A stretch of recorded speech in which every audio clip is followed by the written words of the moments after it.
Mengikuti kegiatan PKDP, saya dapat informasi bahwa yang akan datang dari Papua itu ada 4 atau 5 orang.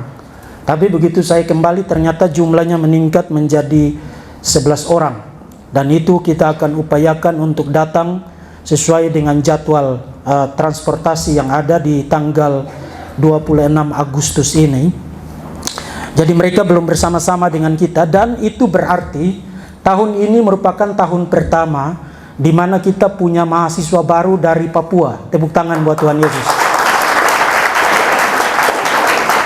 Termasuk saudara, kita masih akan mendatangkan 5 orang dari Nias dan 1 orang lagi dari Manado. Sedang kita urus transportasinya untuk bisa datang bersama-sama dengan kita di sini. Nah, saudara, di awal dari semester ganjil ini, saya mengajak kita untuk membaca firman Tuhan dari Yakobus pasal 4 ayat 13 sampai dengan ayat yang ke-17. Saya akan bacakan bagi kita sekalian, saudara, dipersilakan untuk menyimaknya. Jadi sekarang, hai kamu yang berkata, hari ini atau besok kami berangkat ke kota Anu, dan di sana kami akan tinggal setahun dan berdagang serta mendapat untung. Sedang kamu tidak tahu apa yang akan terjadi besok. Apakah arti hidupmu? Hidupmu itu sama seperti uap yang sebentar saja kelihatan lalu lenyap. Sebenarnya kamu harus berkata, jika Tuhan menghendakinya, kami akan hidup dan berbuat ini dan berbuat itu. Tetapi sekarang kamu memegahkan diri dalam congkakmu, dan semua kemegahan yang demikian adalah salah. Jadi jika seorang tahu bagaimana dia harus berbuat baik, tapi dia tidak melakukannya, dia telah berdosa. Demikianlah firman Tuhan. Yesus berkata, orang yang membaca, merenungkan, dan melakukan firman Tuhan adalah orang yang berbahagia. Nah, saudara, melakukan rancangan atau perencanaan itu bukan sesuatu yang salah.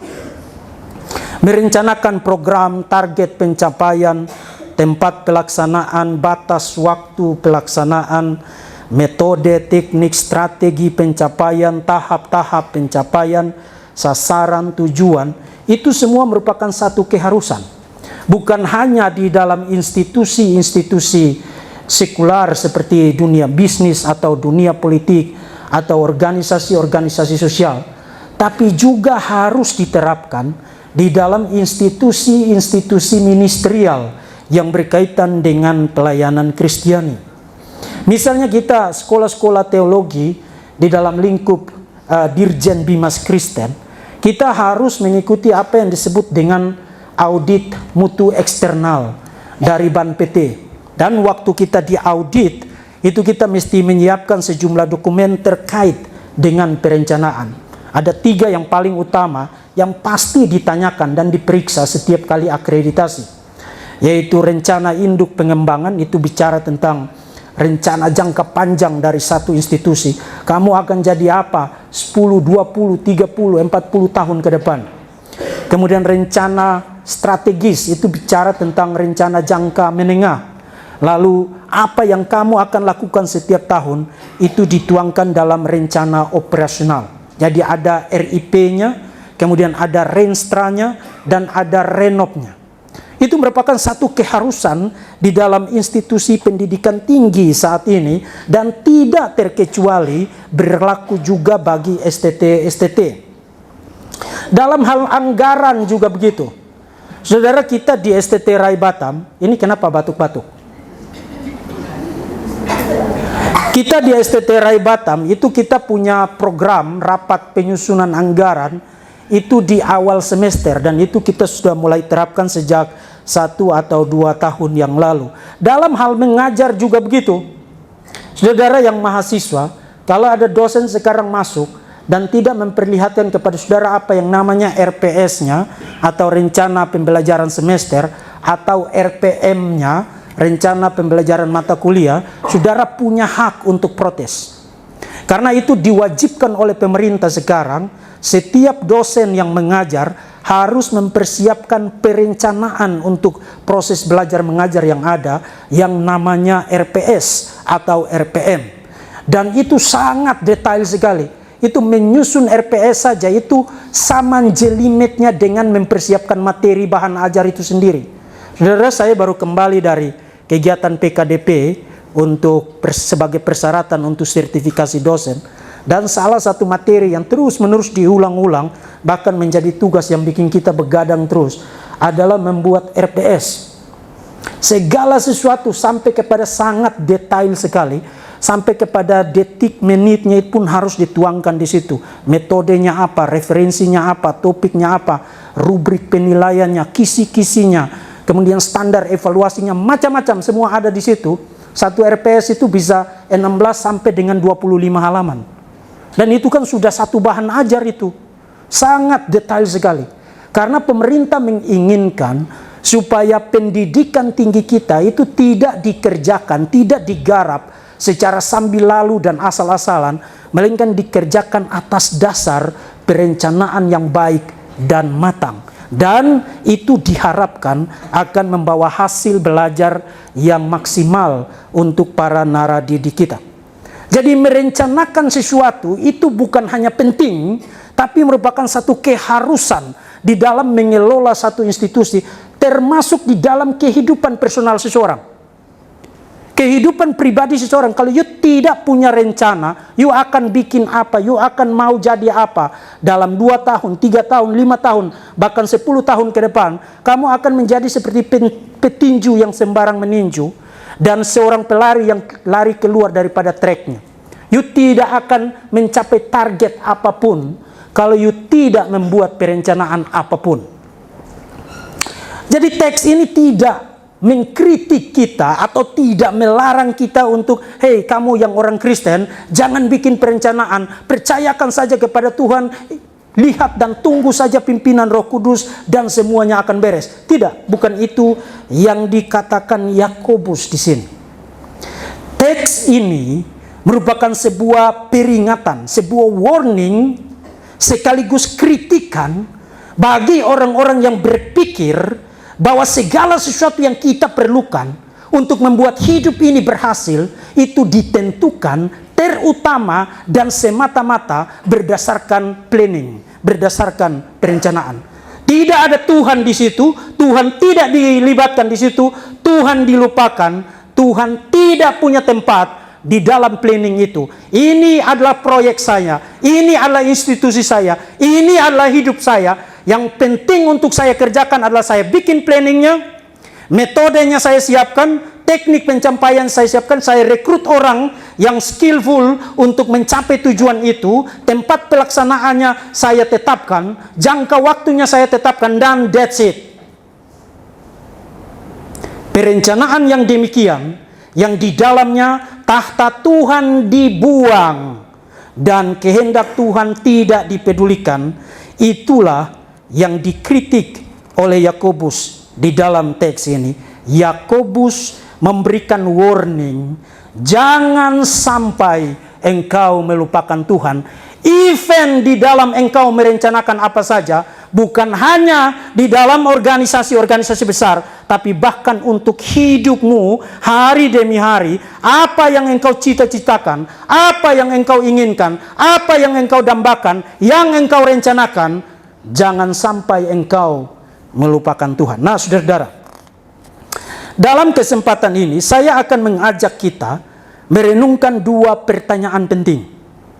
Pertanyaan yang pertama adalah, kenapa melupakan Tuhan merupakan sebuah kejahatan, merupakan sebuah dosa? Itu jelas sekali di dalam Yakobus tadi. Barang siapa tahu bagaimana dia harus berbuat baik, tapi dia tidak melakukannya, dia telah berdosa.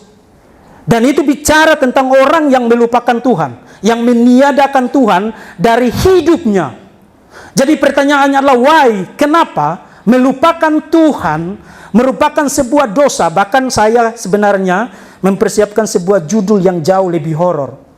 Forgetting God, melupakan Tuhan, the hidden face of idolatry. Wajah tersembunyi dari penyembahan berhala. Why? Kenapa melupakan Tuhan bukan hanya dosa, bukan hanya kejahatan, tapi sebuah idolatry, sebuah penyembahan berhala. Nah, saudara, untuk menjawab pertanyaan itu, kita perlu mundur jauh ke belakang.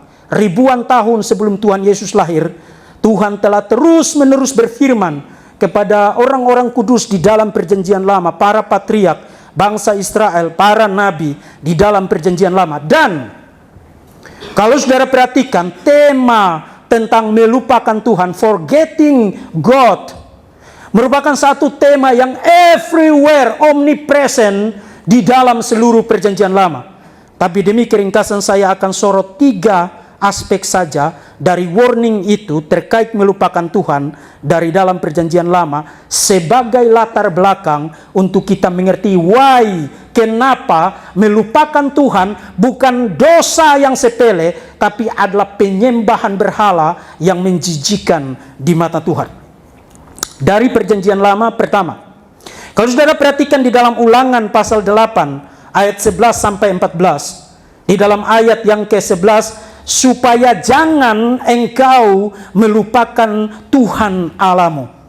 Dan saudara perhatikan di ayat yang ke-14, jangan engkau tinggi hati sehingga engkau melupakan Tuhan Allahmu yang membawa engkau keluar dari tanah Mesir, dari rumah perbudakan. Dengan kata lain, di dalam ayat itu melupakan Tuhan dikaitkan dengan penyembahan, dikaitkan dengan tinggi hati, dikaitkan dengan kecongkakan, dikaitkan dengan kesombongan. Orang yang sombong, orang yang congkak, orang yang tinggi hati pasti adalah orang yang telah melupakan Tuhan. Itu intinya. Jadi setiap kali kita melihat ada orang-orang yang sangat tinggi hati luar biasa, sangat sombong luar biasa, orang-orang semacam itu adalah orang-orang yang telah melupakan Tuhan. Itu kata firman Tuhan, itu bukan teori dari saya. Itu yang pertama. Yang kedua, Ulangan pasal yang ke-8, masih pasal 8, ayat 19 sampai dengan ayat yang ke-20. Tetapi jika engkau sama sekali melupakan Tuhan Allahmu dan mengikuti Allah-Allah lain, beribadah kepadanya dan sujud menyembah kepadanya, aku memperingatkan kepadamu hari ini, kamu pasti binasa. Dengan kata lain, orang yang melupakan Tuhan adalah orang yang menyembah berhala. Jadi saudara lihat yang pertama tadi, orang yang sombong pasti adalah orang yang melupakan Tuhan. Yang di dalam ayat yang tadi saya bacakan, ayat 19, ayat 20 tadi, orang yang menyembah berhala adalah orang yang melupakan Tuhan, atau orang melupakan Tuhan dengan cara orang menyembah berhala. Dan saudara perhatikan apa konsekuensinya? Kamu pasti binasa. Itu kata firman Tuhan. Kemudian Yeremia pasal 18 ayat 15. Tetapi umatku telah melupakan aku. Mereka telah membakar korban kepada dewa kesia-siaan. Mereka telah tersandung jatuh di jalan-jalan mereka, yakni jalan-jalan dari dahulu kala, dan telah mengambil jalan simpang, yakni jalan yang tidak diratakan. Satu kali lagi, penyembahan berhala adalah orang yang melupakan Tuhan. Melupakan Tuhan dengan cara menyembah berhala.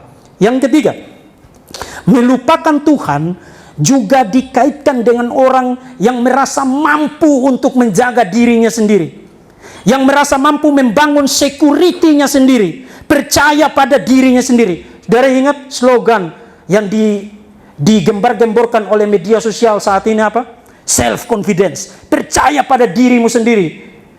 Kemudian be yourself, jadilah dirimu sendiri. Saudara, itu dikutuk di dalam Alkitab. Orang yang percaya pada dirinya sendiri dan tidak percaya kepada Tuhan sebagai gantinya, dia adalah orang yang akan dibinasakan oleh Tuhan. Saudara perhatikan di dalam Hosea pasal 8 ayat 14. Israel telah melupakan pembuatnya dan telah mendirikan istana-istana. Yehuda telah memperbanyak kota-kota berkubu. Itu bicara tentang orang yang mengupayakan keamanan supaya tidak diserbu oleh musuh. Jadi mempersiapkan kekuatan militer, tembok pertahanan yang tinggi, istana sebagai simbol kemegahan, simbol kekayaan, simbol dari kemuliaan sebuah kerajaan. Kemudian Tuhan berkata, tetapi aku akan melepas api ke dalam kota-kota mereka, sehingga puri mereka dimakan habis. Barang siapa berpikir, saya dari diri saya sendiri atau berdasarkan orang-orang yang saya pimpin, yang loyal kepada saya, kami bisa membangun security bagi diri kami sendiri, keamanan bagi diri kami sendiri, kesejahteraan bagi diri kami sendiri, without God. Orang semacam itu Tuhan berkata, I will release, aku akan melepaskan fire, api, dan membakar habis semua yang mereka jadikan sandaran untuk keamanan mereka. Saudara, sangat mengerikan sekali tema melupakan Tuhan di dalam seluruh perjanjian lama. Itu hanya sedikit contoh yang saya garis bawahi untuk memperlihatkan kepada kita betapa mengerikannya orang yang melupakan Tuhan. Dan tema itu muncul berulang kali di dalam seluruh perjanjian lama. Nah, sampai di sini saudara, mungkin saudara berpikir oke, itu sudah jelas. Di dalam perjanjian lama, melupakan Tuhan itu sebuah dosa yang serius, bahkan mendatangkan konsekuensi yang sangat mengerikan. Jelas, clear, super clear. But, apa hubungannya dengan Yakobus pasal 4 ayat 13 sampai 17? Di mana ide tentang melupakan Tuhan di dalam teks ini? Why? Mengapa di dalam teks ini direnungkan dalam kaitan dengan dosa penyembahan berhala? Nah, itu pertanyaan yang bagus, dan sekarang saya ajak saudara memperhatikan beberapa observasi penting. Pertama, Yakobus berbicara tentang perencanaan tanpa Tuhan. Itu jelas sekali. Orang yang membuat rencana, tapi membuat rencana yang di dalamnya tidak ada tempat untuk Tuhan, tidak melibatkan Tuhan, tidak mengingat Tuhan di dalam perencanaan itu.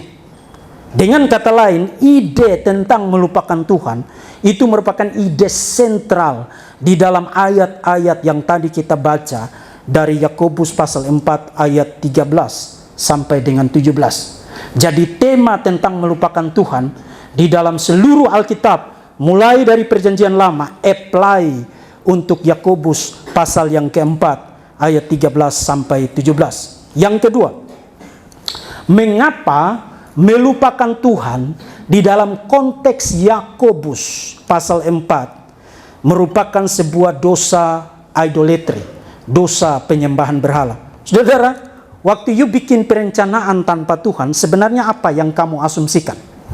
Setidaknya kamu mengasumsikan beberapa hal. Pertama, kamu mengasumsikan bahwa ini urusan saya, ini harapan saya, ini hidup saya. Itu yang pertama.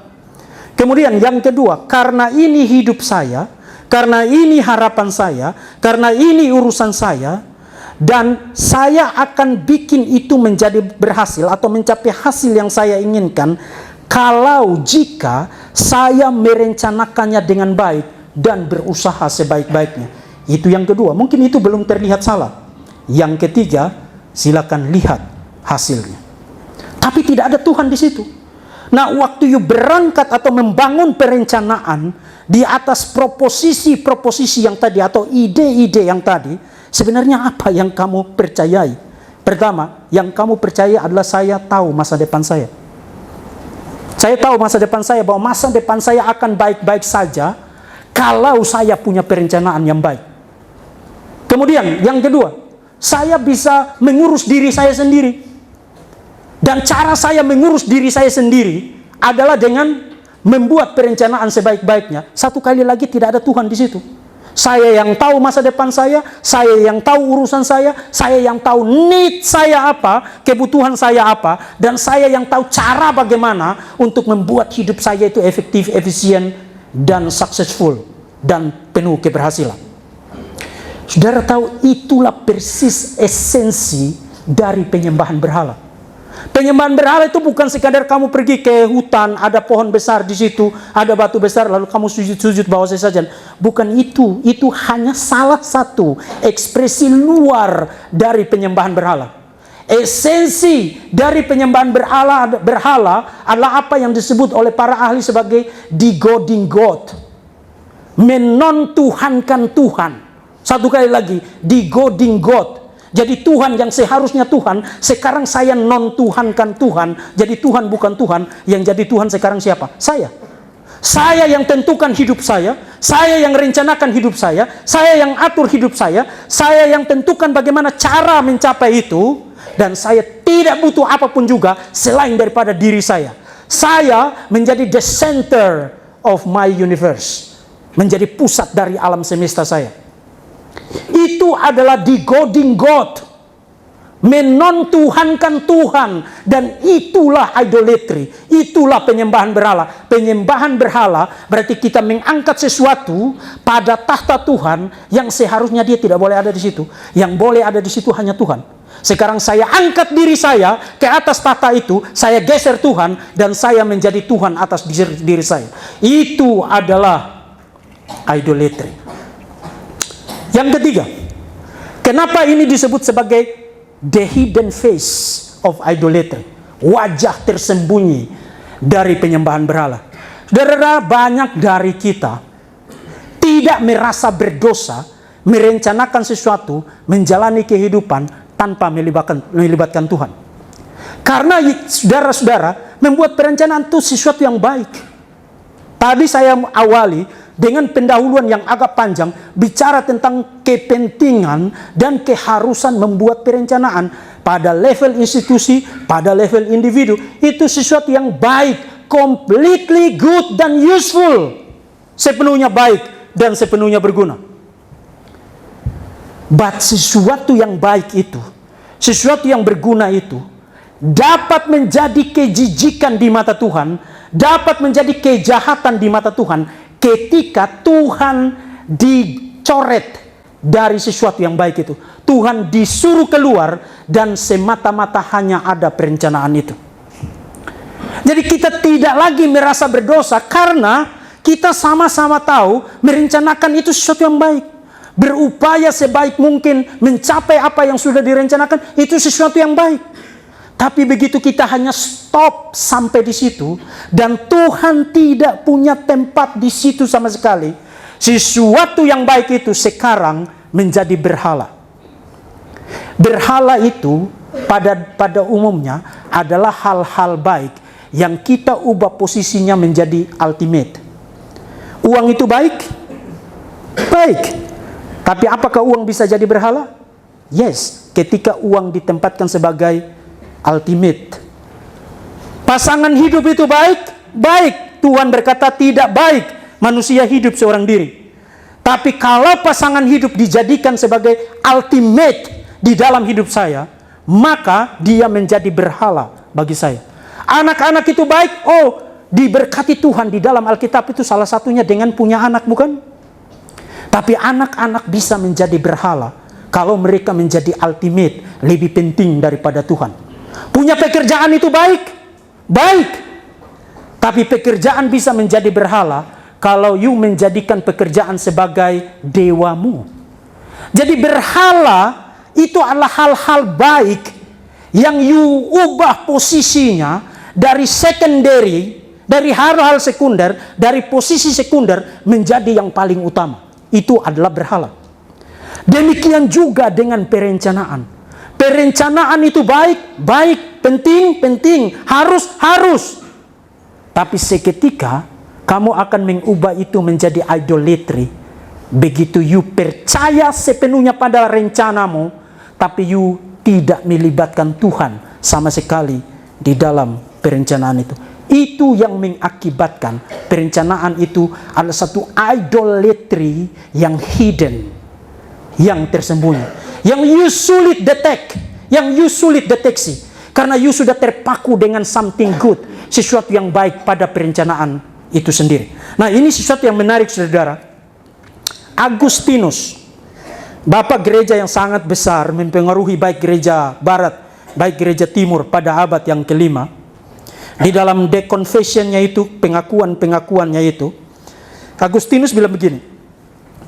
Saudara, waktu belajar tentang sifat-sifat Tuhan, biasanya di dalam dogmatika 1, doktrin Allah, sifat Tuhan itu dibagi jadi 2. Jadi sifat-sifat yang di-share kepada manusia, yang disebut dengan communicable atribut yang di-share kepada manusia, misalnya kasih, misalnya kebenaran, misalnya keadilan, misalnya kesucian, dan lain sebagainya.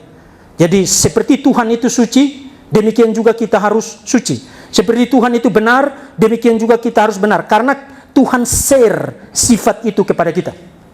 Jadi meneladani atribut-atribut yang communicable itu, yang di-share itu, bukan hanya harus, tapi juga menjadi sesuatu yang determinasi bagi kita. Itu sebabnya Tuhan berkata, kuduslah kamu sebab aku kudus. Jadi kita harus meneladani atribut-atribut itu. Tapi yang merupakan wilayah terlarang, you tidak boleh inginkan itu, dan jangan coba-coba inginkan itu, adalah sifat-sifat yang tidak dibagi kepada kita. Saudara tahu apa itu? Yang omni-omni itu bukan? Omnipresent, omniscience. Omnipresent itu maha hadir, omniscience itu maha tahu, dan omnipotent satu lagi aseity. Aseity berarti Tuhan ada pada dirinya sendiri, Tuhan tidak butuh apapun, dia self-sufficient, cukup pada dirinya sendiri, self-dependent, dia tidak bergantung pada apapun di luar dirinya, dan self-existent, ada pada dirinya sendiri, tidak ada yang menciptakan Tuhan. Itu yang namanya aseity. Nah, ketika kita berdosa, yang kita inginkan ini bukan yang communicable attributes. Kita malah membenci itu, menganggap itu susah banget. Yang kita inginkan justru incommunicable attributes itu. Kenapa orang kumpul uang banyak-banyak, power, pengaruh dan lain sebagainya? Dia ingin punya power yang besar sekali untuk mengontrol apa saja. Dia menginginkan omnipoten. Dia menginginkan kemahakuasaan, sehingga kalau dia muncul, kalau dia ngomong, kalau dia give command, semua orang taat. Saudara-saudara, itu adalah kekejian di mata Tuhan. Tuhan tidak memperbolehkan orang menginginkan sifat-sifat yang tidak dibagi Tuhan kepada kita. Incommunicable attributes itu adalah wilayah terlarang. Tapi dosa membuat kita menginginkan itu dan tidak menginginkan sifat-sifat yang justru Tuhan bilang kamu boleh inginkan. Bahkan bukan hanya boleh inginkan, tapi kamu harus hidup sesuai dengan itu. Seperti Tuhan itu kasih, kamu harus mengasihi. Seperti Tuhan itu adil, kamu harus adil. Seperti Tuhan itu benar, kamu harus benar. Seperti Tuhan itu suci, kamu harus suci. Kamu harus inginkan itu, hidupi itu, dan itu Tuhan akan kasih jempol buat kamu. Tapi begitu kamu menginginkan, saya ingin maha kuasa, saya ingin maha tahu, saya ingin maha hadir, pada saat itu kamu dibinasakan oleh Tuhan. Why? Karena yang omni-omni itu adalah being-nya Tuhan, dirinya Tuhan itu sendiri. Kalau kamu menginginkan sifat-sifat itu, kamu menginginkan jadi Tuhan. Tapi bukankah justru itu yang dikejar oleh orang-orang, bukan? Mereka ingin menjadi maha tahu. Saudara tahu kenapa orang itu bisa membuat teknologi yang sangat canggih-canggih? Memang memudahkan, iya. Tapi the hidden agenda di balik itu apa? Saya ingin tahu everything. Even kamu di tempat-tempat yang pelosok, di hutan, dimanapun, saya bisa kontrol kamu. I know you, saya tahu kamu ada di mana.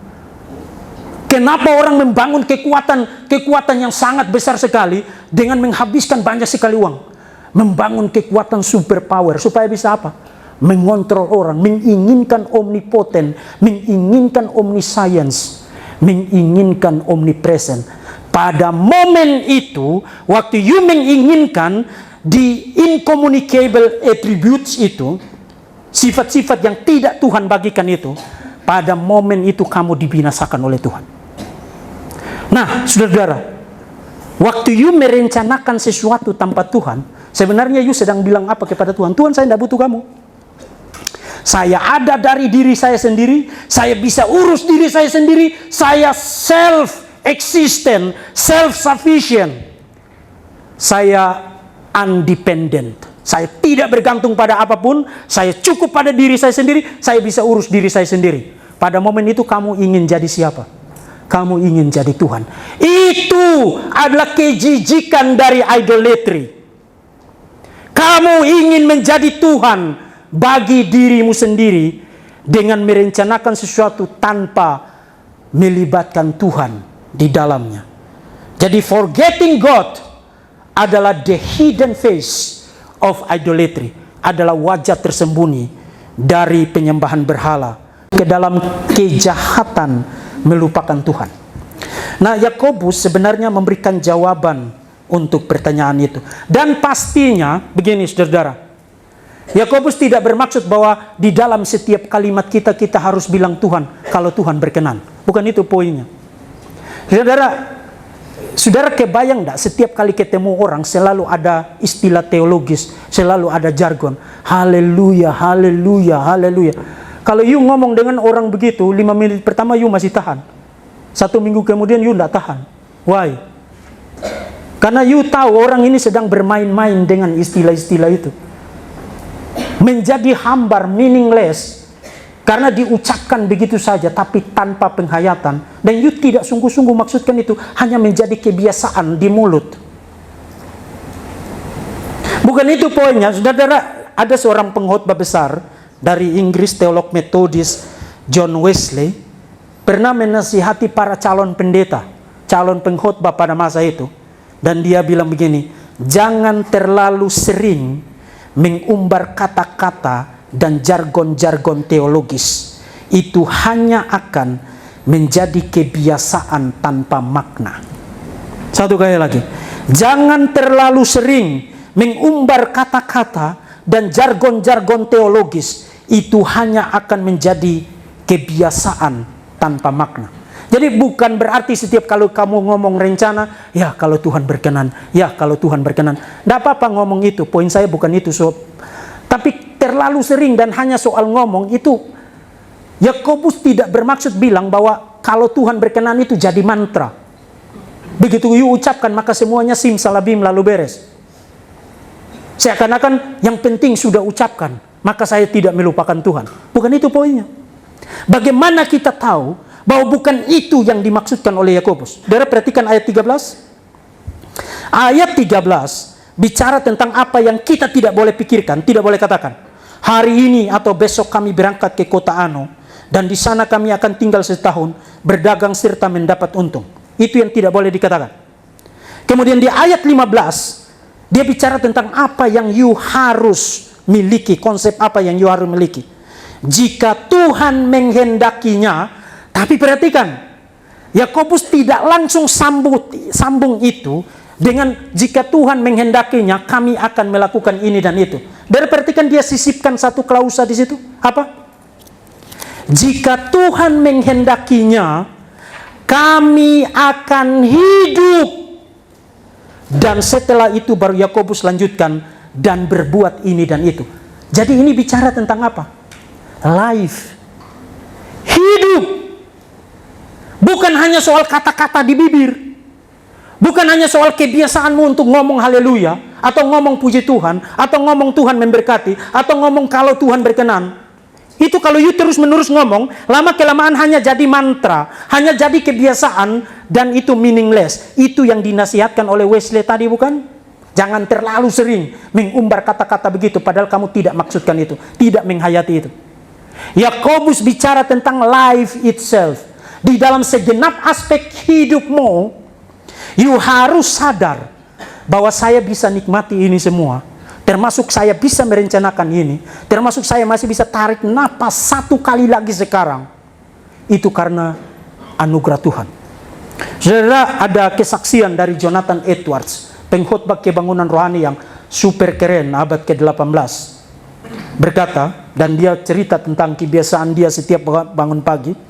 Setiap bangun pagi dia selalu bilang kepada dirinya begini, saya harus ingat ini, bahwa segala sesuatu yang saya nikmati hari ini adalah lebih baik dari neraka. Amin. Tidak peduli susah, senang, air mata, kesusahan, kekurangan, kemiskinan, penderitaan, sakit, penyakit, itu masih lebih baik dari neraka. Artinya kamu punya alasan untuk bersyukur, punya alasan untuk calling upon the name of the Lord, memanggil nama Tuhan. Jadi Jonathan Edwards berkata, saya harus mengingat ini. Segala sesuatu yang saya nikmati hari ini adalah lebih baik dari neraka. Dan itu semata-mata karena belas kasihan dan cengkraman kuasa Allah yang penuh anugerah. Setiap hari, setiap saat, setiap detik dari hidup kita di dalam segala aspeknya, kita harus selalu ingat kita punya alasan untuk melibatkan Tuhan, untuk memanggil nama Tuhan, untuk bersyukur kepada Tuhan, untuk bersuka cita di dalam Tuhan. Karena apapun yang terjadi dalam hidup kita, kalau kita masih napas, itu masih jauh lebih baik kalau dengan orang yang hidup di neraka. Kalau kamu sudah di neraka, kamu tidak punya alasan lagi untuk bersyukur kepada Tuhan. Itu masih jauh lebih baik dengan kalau orang hidup di neraka. Tahukah saudara, akan menjadi seberbeda apa hidupmu kalau engkau mempercayakan segala sesuatu di dalam hidupmu kepada Tuhan? Tahukah saudara, seberapa tenang, rasa aman akan terus bertumbuh di dalam hidup, memberikan kamu rasa secure, rasa aman, damai sejahtera, eirene di dalam hidupmu kalau engkau terus mengingat Tuhan. Bukankah Amsal 3 ayat 6 berkata, akuilah Dia di dalam segala lakumu dan maka Ia akan meluruskan jalanmu. Akuilah Dia di dalam segala lakumu, maka Ia akan meluruskan jalanmu.